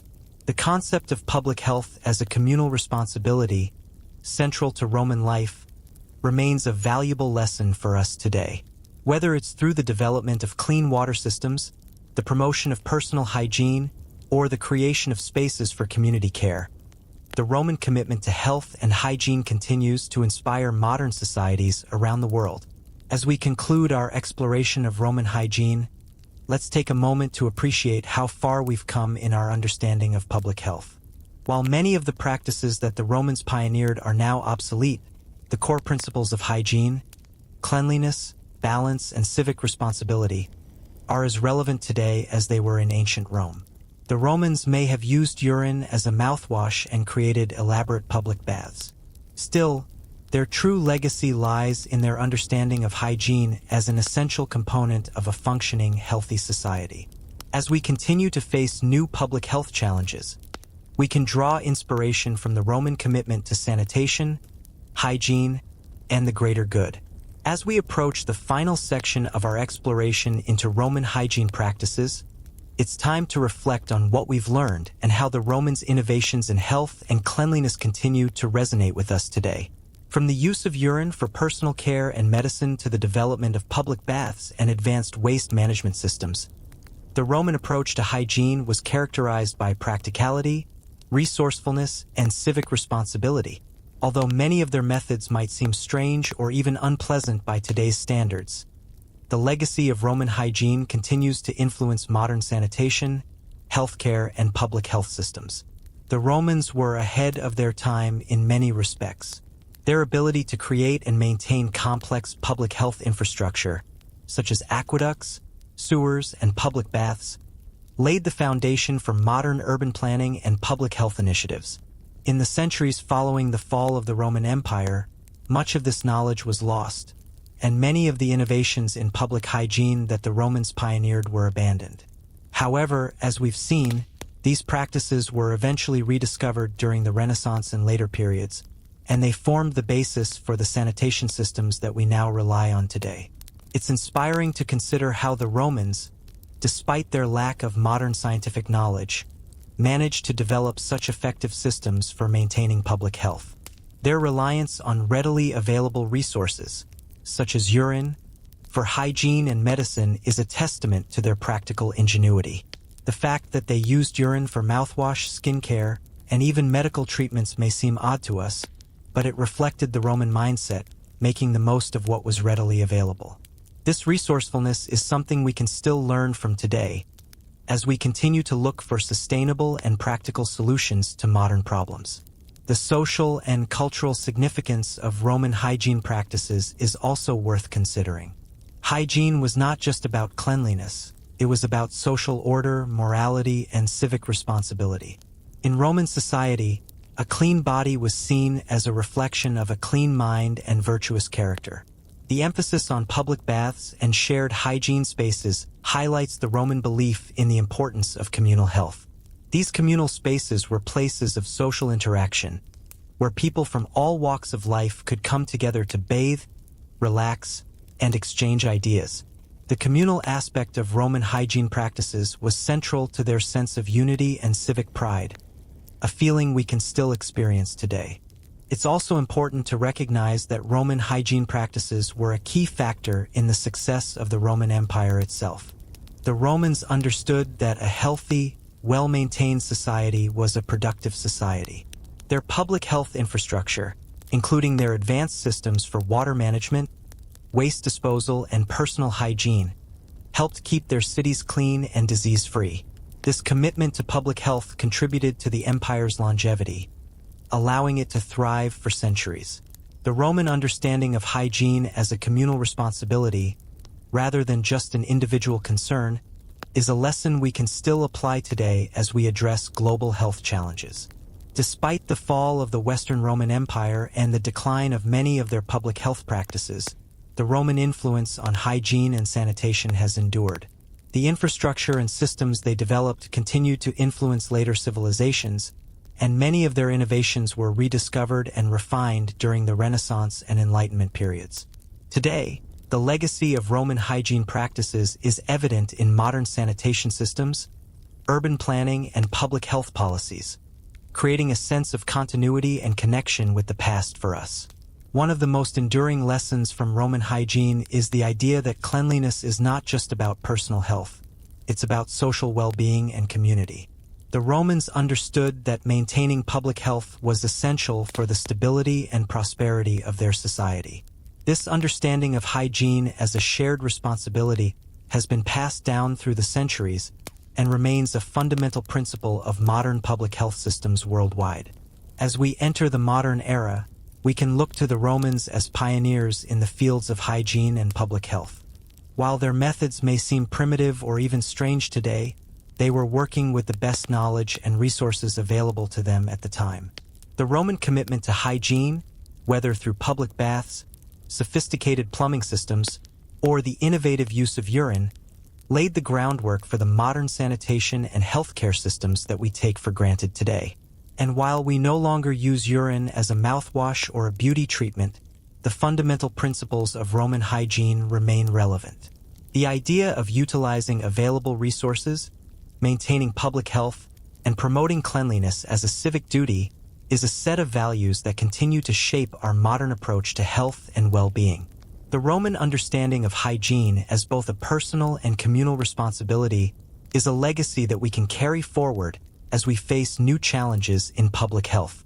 As we reflect on the journey we've taken through the fascinating and sometimes peculiar world of Roman hygiene, it's clear that their practices were much more than just a set of daily routines. They were an integral part of Roman culture and society, influencing everything from personal care to public health.